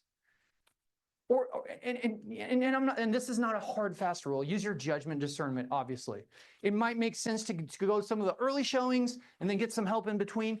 One thing you can always assure them of is when you do find a house that's going to work for you, the agent that lets you in will quickly make me aware of it. I'll be reaching out to you, and we'll be setting up a second showing as fast as you're able to get back there so that I can see it, I can advise you on it, and we can talk next steps. Pick and choose which clients to show homes. And again, this is not a hard, fast rule. If it's a VIP client, be more involved. If it's not a VIP client, be less involved. Hire someone to help with the first few hours of inspections, then show up at the end when it's important for you to be there for the final walkthrough. Other considerations. You should be focusing heavily on listings. You should be listing heavy with as much of your focus on getting more listings. Allow buyers to become more of a byproduct. In your earlier years, focus is more on buyers, but you should be pivoting by now to focusing more on listings. Okay, we're getting to big boy and big girl numbers. 20 to 50 million, okay? Let's notice a few things here. Paperwork is gone. At this point, there should be multiple people on your team that can do paperwork, and you have a team now, okay? So if your TC is not available, your TC, by the way, and we'll talk about that here in a second, you should have agents that can jump into the paperwork. With few exceptions, I have not written an addendum in years. I don't even know how to log into zip forms, okay? Notice how big listing lead generation is. It's massive. It's over a third the size of your time. Buyer lead generation has gotten smaller. Still there, but it's gotten smaller. Buyer agent activities is really getting small. Listing agent activities is getting smaller. You now have help once you get the listing contract signed. Look what just got bigger though. Because you now have a team, it's imperative that you're working on the business more. Business planning and development and marketing have gotten bigger. Let's start going through what you should be focused on. Your brand. Dial it in and perfect it. Prior to this point, it would be understandable for you to have relied more heavily on your company's brand. Now you should be working on your brand. You're doing enough business, that's important. Grow your team. You are now starting to build a team. Prior to this point, you were mostly a salesperson, and a darn good one, or you wouldn't be here. But now you need to start focusing on being a good CEO. Designated office. You should probably have an office. Teams are hard to run remotely, though not impossible. I'm not saying they're impossible, but it is much more challenging. It's much more effective to be able to get your team together in the same space to strategize, coach, plan, store shared items. When you're working remotely, this person has this lockbox, it's in this person, you're at your house. It's a logistical nightmare. Hyper focus on listings. You definitely should not be working with very many buyers. Your team can, but your focus needs to be on listings and sellers. Delegate the vast majority of buyer activities to agents you've hired and buyer prospecting it for that matter. Talented co-list. Get serious about having help on your listings. Every one of your listings should have a co-list. You should have a co-agent at this point who's taking preliminary questions, booking showings, measuring rooms, writing feature sheets, descriptions, loading the MLS, going over seller's disclosures, and so much more, so that you can focus on getting listings. Remember how big that pie was? The only way that pie gets bigger is if something else shrinks. Don't be afraid to delegate the lower level tasks so your focus is on getting the listings. ISA support. At this point, it's even advisable that you have inside sales support from a team member. Someone who can jump on the phone and help with sign calls, other miscellaneous inquiries and leads, so not everything has to go through you.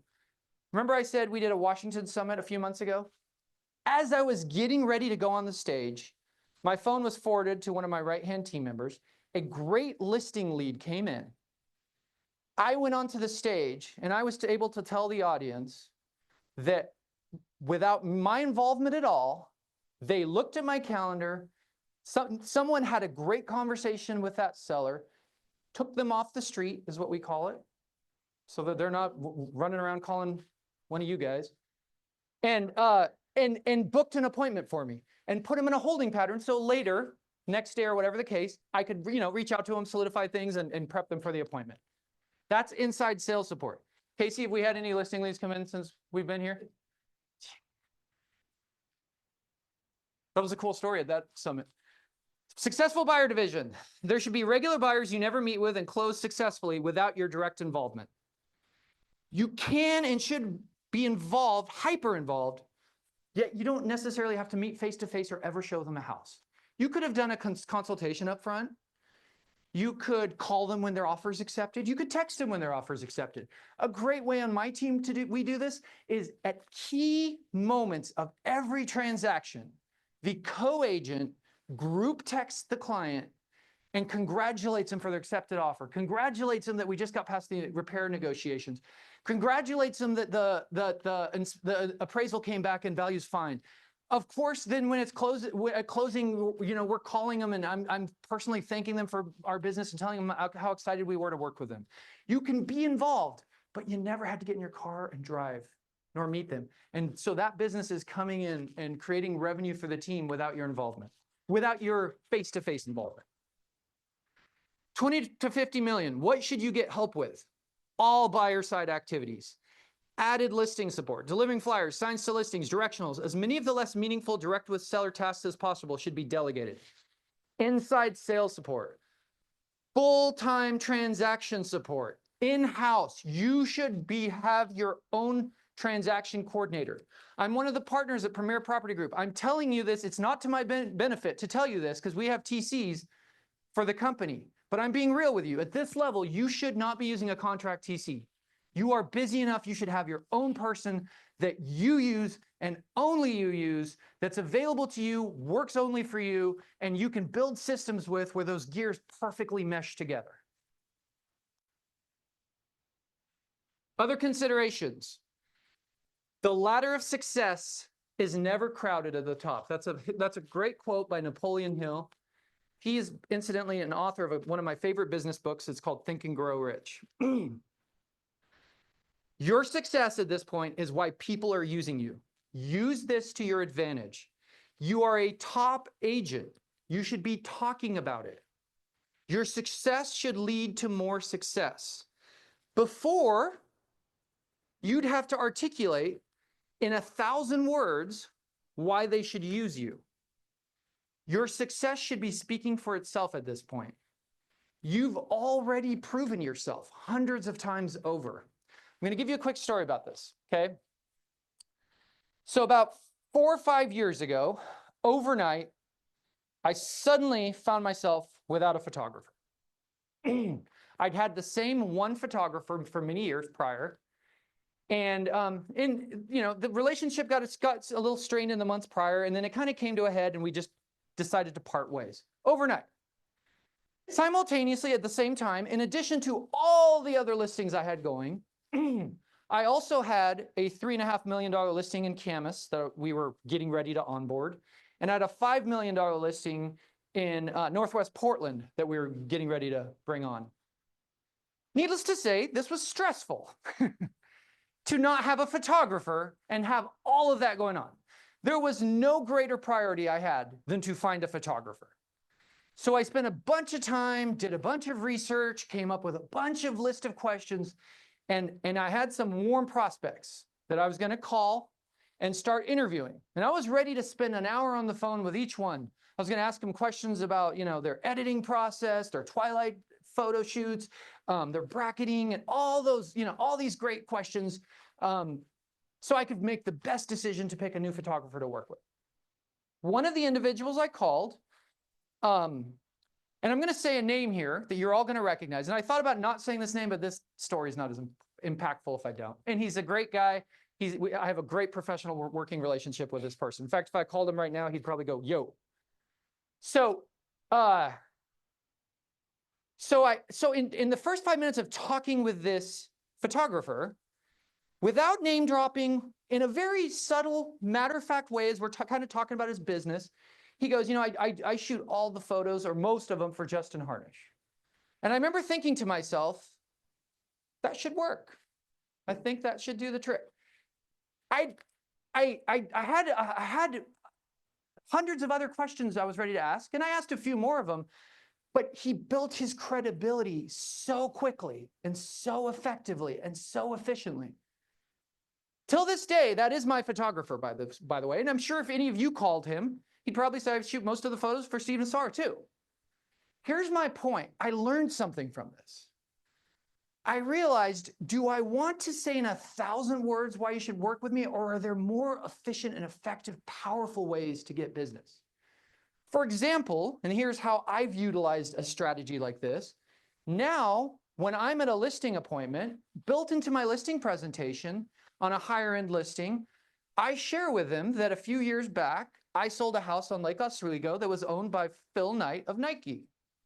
I also share with them that a couple years ago, we listed the horse property of the CEO of Daimler Trucks. Okay? There are powerful ways to use your success to work for you. You should start looking for opportunities. I'm moving on from that. You should start looking for opportunities within the luxury market and utilizing programs like the Luxury Mentorship Program to help you refine those skill sets. That's a program we have at our company where any of our agents are able to partner with a luxury mentor. I'm one of many, where they can reach out to us when they have a high-end property opportunity.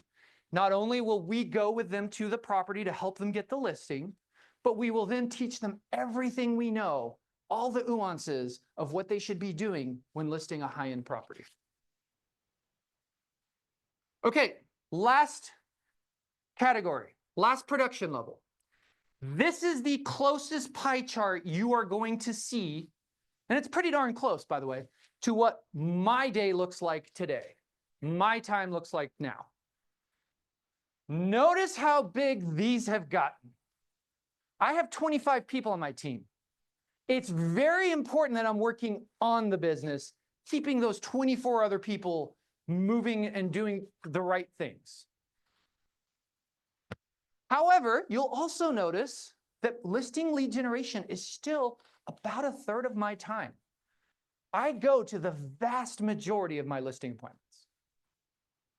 Buyer lead generation is still there, but it's smaller, and it's selective.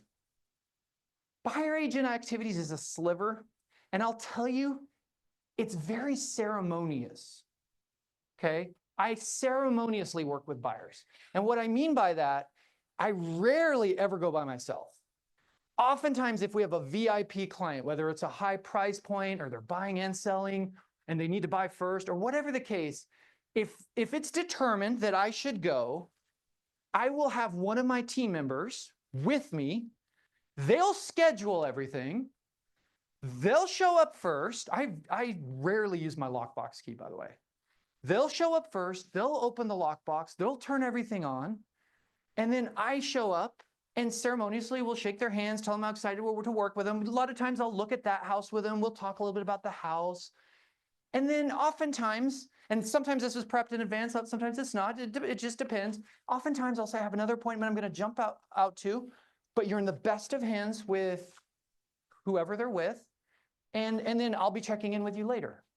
That's the extent of my buyer agent activities. Listing agent activities is not usually, for most of my listing appointments, I either go once if it's a lower price point, and oftentimes twice if it's a higher price point. Now, that is not to say, and this is important, they need me there 10 times, I'll be there 10 times. But my system is so dialed and my team is so dialed that they usually hardly notice that everything is going so smooth that they don't need me, okay? A lot of times what I'll do is I'll go to the initial listing appointment on a higher end listing, and then I'm going back to do a warm handoff to one of my team members. We're meeting our interior designer there, our professional organizer there, and we've got our checklist. We're ready to start the prep process. Let's go through the things you should be focusing on. You are no longer just playing an instrument. You are now the conductor of the orchestra. Does anyone know why you're a great conductor of the orchestra? Because you've played every instrument. So you're able to advise people and see and know how they should be doing things. You are focused almost entirely on CEO-related activities. Most everything else should be delegated. You're still going to listing appointments, but proactive communication and oversight should be your main focus now, as you've delegated everything else. You should have a team at this point that is closing out your listings and handling most everything buyer-related.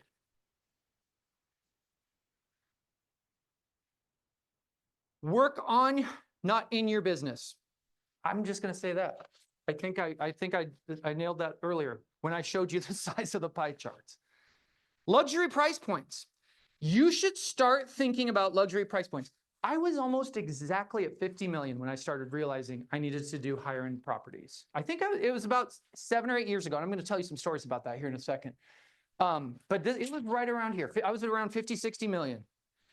While you may have dabbled with high-end properties before, by now you should be leaning heavily into this and solidifying your place as a luxury specialist.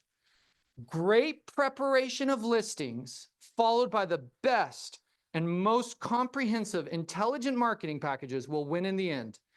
Start building a portfolio of that. Start building a body of work. Again, I said this earlier, I'm going to repeat it.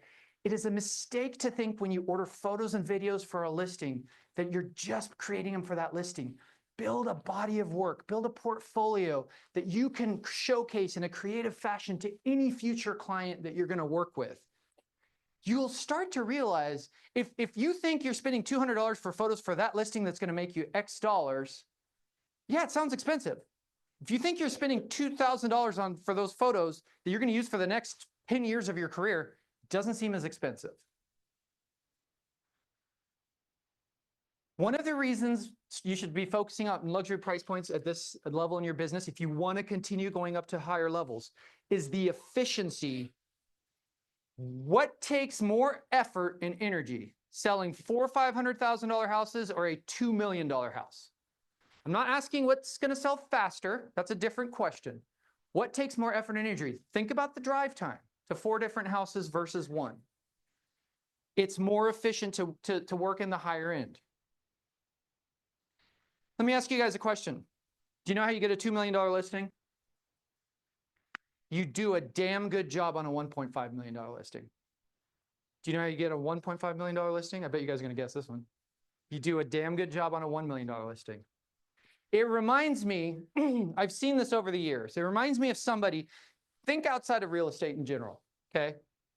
Just think of a paid salaried employee at any job out there, anywhere up and down the street. Somebody gets a $60,000 a year job and they go, I got this $60,000 a year job. I feel like I'm worth $100,000 a year. Tell you, you know, if I got that $100,000 a year job, I would show up early every day. I'd stay late every day. I'd work through lunch. I'd work my tail off. I'd do such a great job. Do you think that person ever gets a $100,000 a year job? Now think of this person. They get a $60,000 a year job and they treat it like a $100,000 a year job. You know what's going to happen with that person? Either they're going to get a promotion there or somebody else is going to notice them. And whether someone gives them an $80,000 a year job and they do the same thing there and later get a $100,000 a year job, or they skip levels, whichever the case, they're going to get where they want to go. It's not that different for us. I see people in this business all the time that think the same thing about when they're going to get that $2 million listing. If I ever had a $2 million listing, oh boy, I'd bring it. I would spend money on the photos. I'd do this. I would stage it. I would do all these things. What should you be doing at the lower price points if you want to get there? That's what'll help you get there. Okay. High-level strategies for new business. Another huge part of your focus should be high-level strategies for new business. You should be using your revenue as an asset many of your competitors don't have. Outspend them on proven marketing strategies. Identify and then double down on expenditures that are working. I'm going to give you guys a quick story about this. And this story is going to tell you two things about my last 12 years. It's going to tell you how I got into the high-end market. One of the ways I got into the high-end market. And it's also going to tell you about doubling down on expenditures that are working. So about 7 or 8 years ago, I was at about this production level, 50 million, 50, 60 million. I decided I took my own advice that I'm giving you today. I decided I need to get into the high-end market. There was an array of things I was doing, okay? So I do not want anyone's takeaway to be this was the silver bullet that did it, okay? And that it did it overnight. Do not take that from the story.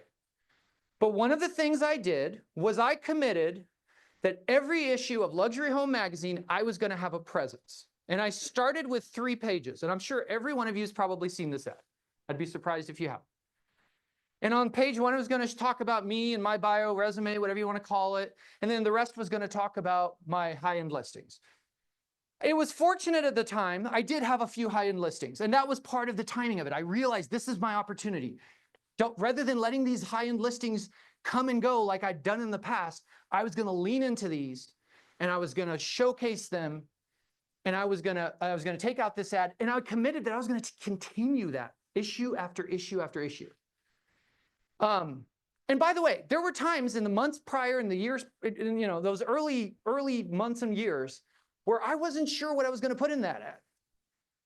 But that in of itself helped me because I was always focused on what am I going to put in my next ad? What does that do? It makes you laser focus on the higher end market. And I was looking at all the strategies and all the things that were going to help me do high end so I could fill my darn ad. And there were other times, of course, where I was creative and I put things that I'd recently sold and so on and so forth. A couple years later, and that's an important part of this story. This is not an overnight story. By the way, I would take that ad anytime I had a high-end listing opportunity. There was other value in that ad. I would take that ad with me and I'd show you, look, here's where I'll put your house in this high dollar publication. But couple years go by and I get a call from the ad. My first call ever, 2 years later. And it was a house in Vernonia. It's $1 million. You know what $1 million in Vernonia looks like? True. And they had been listed with another agent. I interviewed, I got the listing, and we sold it. It's on Cherry Street. Not that long later, I got another call from Luxury Home Magazine. So over time, that branding repetition had worked. I got another call. And this time it was out in Sandy. And this was a beautiful house. I loved that house. Swimming pool, gorgeous mountain views.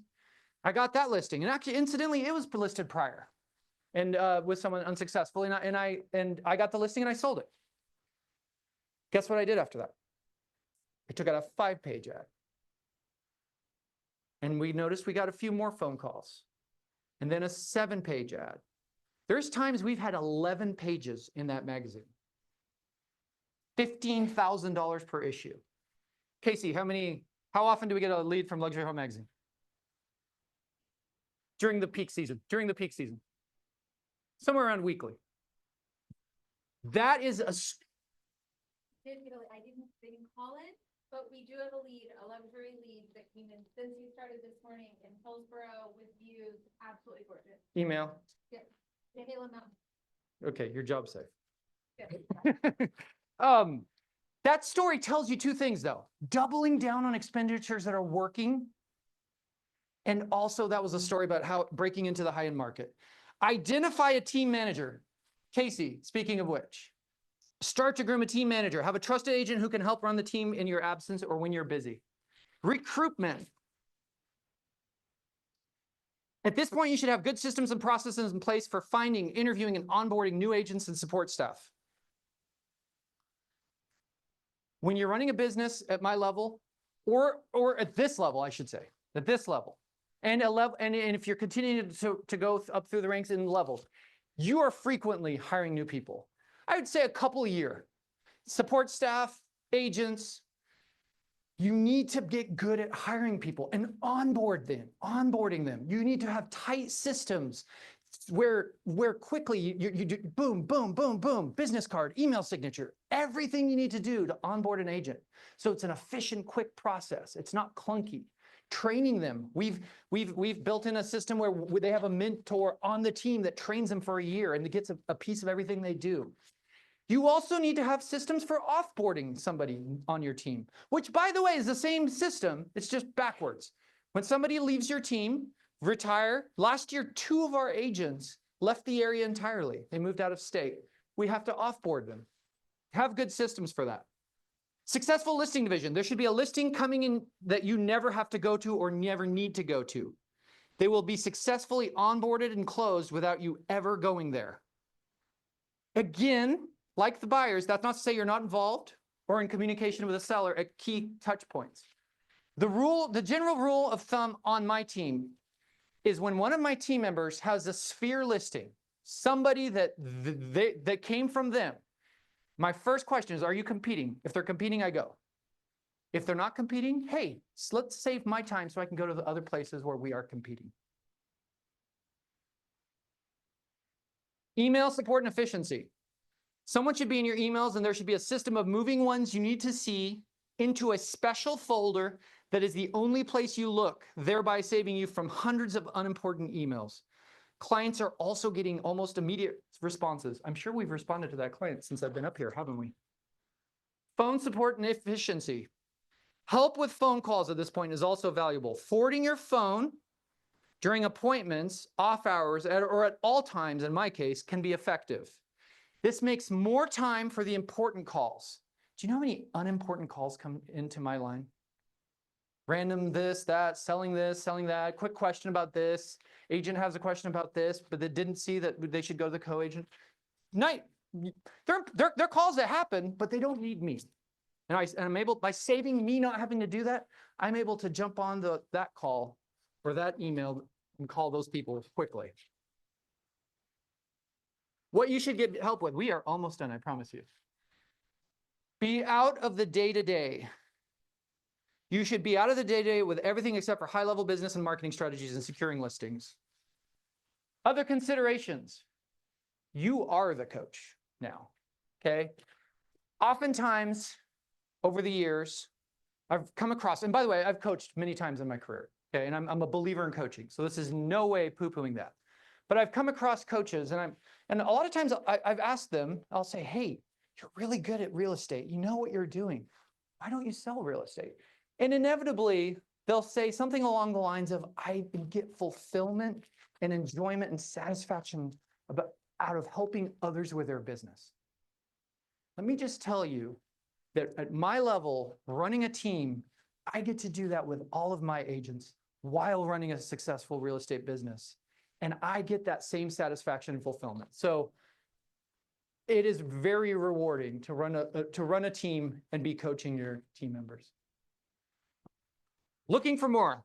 I may have mentioned this, I forget if I did. At our company, we have a production-based mastermind quarterly, open to the public. It's at one of our offices. Any of you are welcome. We encourage you to come. 0 to 6 million, Greg Whistler, 6 to 10 million, Cheryl Fong, and Jeff Wyron and I are involved in anyone in those 2 categories. Thank you.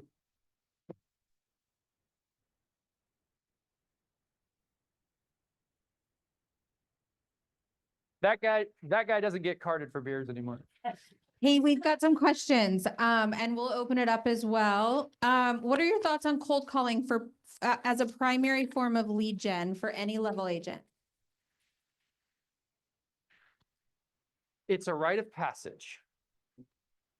When you're newer, you should do it. As soon as you can stop doing it, stop doing it. If you want to run a successful real estate team with low turnover, which is a good way to be successful, don't do it. The teams where everybody's cold calling all the time have the highest turnover rates. Nobody wakes up in the morning and goes, I want to go cold call a few people, a bunch of people. And I shouldn't be so definitive. There might be a few, but rarely is that the case. So to have longevity, which I think is the most important quality in a team member, you shouldn't have your team cold calling. You should build a business with a leads where you engage with warmer leads. I'll leave it at that. Even if that's paid leads, We did Zillow for many, many years. We don't do it today. We got away from that too, thankfully. But that's not cold calling. That's a warm lead. What do you recommend for someone to be able to master interviewing for listings if they don't have a lot of natural ability to sell? So how do you master interviewing with no natural ability to sell? I want to be sensitive here. There's a reason why I'm not in the NBA. And I don't know if that was sensitive or not. No, but I mean, you either got to get good at it or you might be in the wrong business. I don't know a nicer way to say that. Honestly, that's not a bad point. You're probably going to shine. You're going to find your sweet spot in a support role. Yeah, absolutely. So find a rock star and support them, and you'll kill it. Absolutely. You'll probably make more than you ever would. Thank you, Greg. Dana Emery. Well, yeah. Or join a team. Dana Emery, in the context of that, she joined my team and she stayed with me until she retired. And she thanked me every day that she never had to go interview anymore. I would go get the listing and I'd say, Dana, this one's yours. I got the listing contract signed. You know what to do. And that might be where you need to be in this business. I mean, again, I don't know what the level of, I don't know what that person's level. I mean, I think anyone can improve a couple notches. You know, you're not going to take someone that's, on a scale of 1 to 10, from a 1 to a 10. You might be able to go to, from 4 to 6. And so you can practice, you can get somewhat better, but there is a natural component to that. That's all we had. Who do we have? What? Yeah.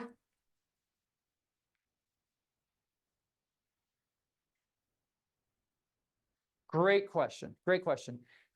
The question was, when you're at a listing appointment, how long are you there with the seller? How much time are you spending there?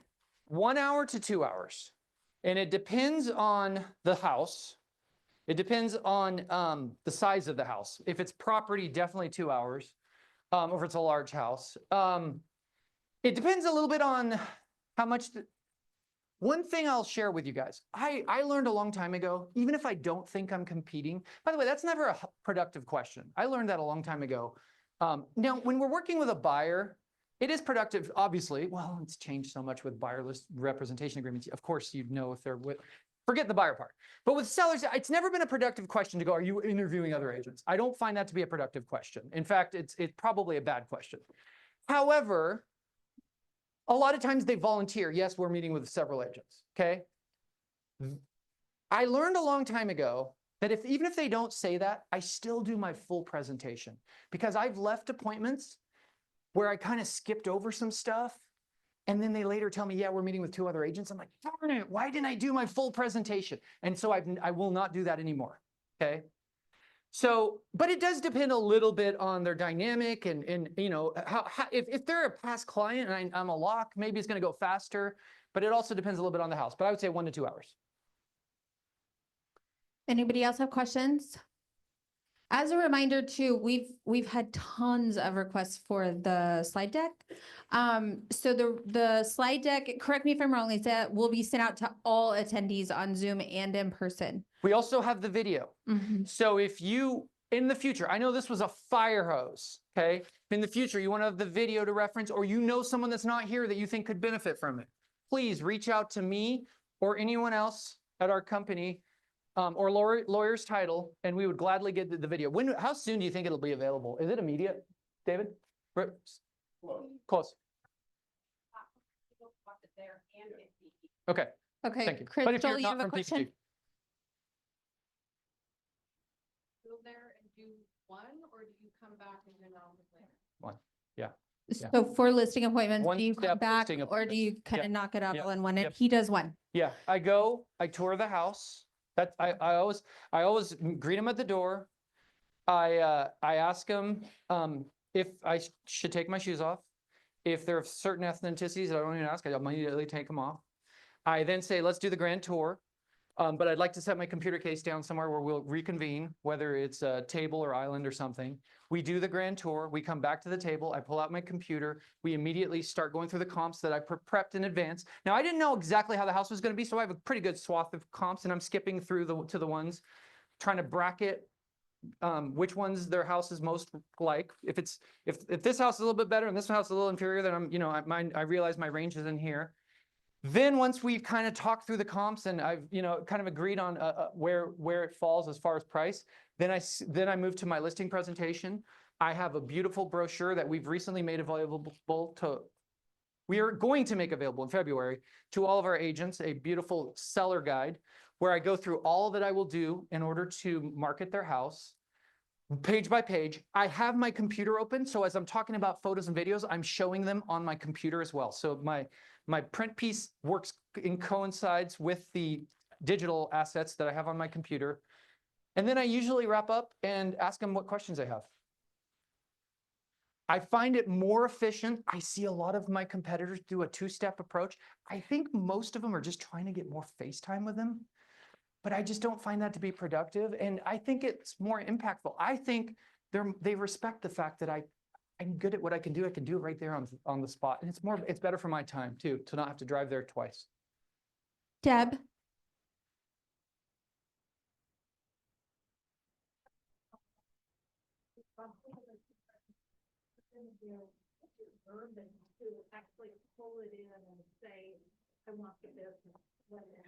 So she's asking about the close, the kill. She said you've shown him the comps, you've gone through your full presentation. What do you say after? What's your next Funny you step? ask that. Usually after I've done my presentation, and it's pretty comprehensive, I wrap up by saying, so are you impressed yet? Jokingly, remember, keeping it lighthearted. And usually they say, yes, Steve, we're quite impressed. I say, good.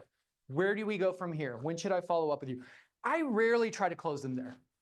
I don't think that's productive. I don't think people want that. I don't have the contract ready for them to sign it with pen. I know some old school people swear by that. That's not my approach. Most people need some time to mull it over, especially if there's a husband and wife. Now, once in a while, they'll say, we're ready to use you right then and there, but I don't push them for that. I'm asking, when should I follow up with you? And then they're telling me and I'm following up with them. How would you, this is another one that came in through text. How would you recommend 0 to 6 month agents to generate warm leads, assuming a $5,000 a month budget? It's a big budget. I said not to do that in my presentation.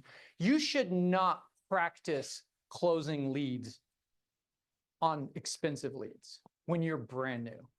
That's just not good. You should build up your presentation, build up your routine, build up your muscle memory on free leads, on cheaper leads. Or maybe turn that up slowly. I mean, at the very least, spend $500 a month. Opens, yeah. And then if you start to have success with 500, double down on it, go to 1,000, then go up from there. I mean, that's probably a better question for someone like Brittany or Ty who's doing Zillow. I haven't done Zillow in a few years. I did build my business around Zillow.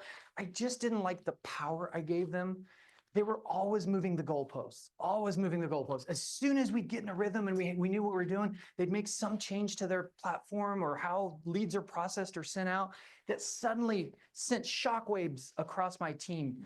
And so as soon as I could get away from that and control my own universe, I wanted to do that.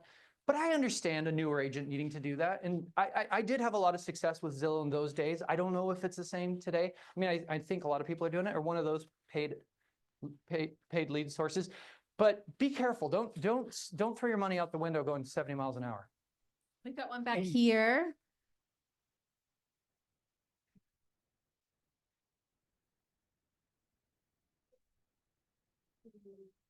Agents that you're bringing on your team and you want them to mesh well with the way that you run your business.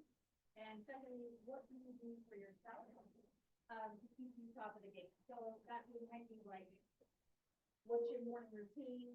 What something you listen to, or I have devoured audibles over the years. Remember, the most inefficient thing in our business is drive time.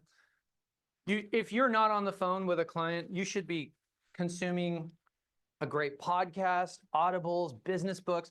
There's literally dozens and dozens and hundreds I've listened to over the years.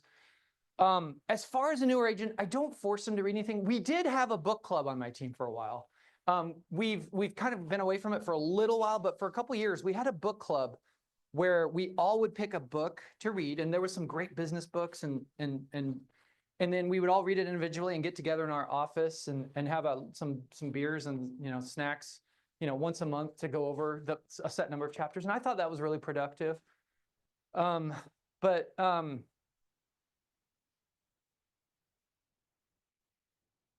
Yeah. Think and Grow Rich, I talked about. Good to Great is a great business book. Atomic Habits was a book that I showed here. That's a systems book. Habits are systems. Anything you do repetitively is a system. So Atomic Habits is a great systems book. Think Big, Act Small is one of your Think Big, Act favorites. Small. And he had another book that, The Compound Effect is a really good one. Mm-hmm. Great question. What's the one best thing you do to keep your mental health and sanity in check? Who told this guy that Steve is healthy or sane? That's what I want to know. And let me introduce you Play to him golf. after this. Play golf. Have a team manager. Have someone, if you have people, I think people would be surprised to know this. The craziest, most insanely busy I've ever been in my 12 years in this business was the summer of 2012, when I was all by myself, doing all the paperwork, going to every showing, doing all the prospecting. The best quality I've ever had is in 2025, where all my emails are going to someone who's seeing them before me. All my phone calls are going to someone who's fielding them and then pulling me in on the important ones. And I'm able to be more proactive. So I think you'd be surprised by that. I sometimes hear that people say, I don't want Steve, I want my life simple. I want my quality of life. I don't want to have a team. I think that you'd be surprised at the quality of life you actually have if you have a well-run team. I've also seen a lot of bad teams, and usually systems is the missing piece. Or bad team members. Awesome. Okay, we're going to wrap it up. I'll turn it over to Denise and Lisa. Did you want to speak for a minute about how to get this if you're not a PPG agent, or did I lose her? We might have lost her. Just reach there out you to are. anybody, including myself. Just Google me. And we'll get My it. website Okay. has my email, steve@nassarteam.com, or any other agent from PPG. We were happy to get it to you. Lawyer's Title can probably get it to you too, as well. Awesome. Thank Well, you, everyone. This Steve. was so fun. Well, thank you so much, Steve. How powerful was that? Who's got a fire burning in their belly? Yeah, so good. So good. Listen, don't forget, right? You've got your business partners at Lawyer's Title that can help you execute at a high level. Let us help you. Steve, that was incredible. Absolutely amazing. I do want you to know, Joe texted me after you asked earlier.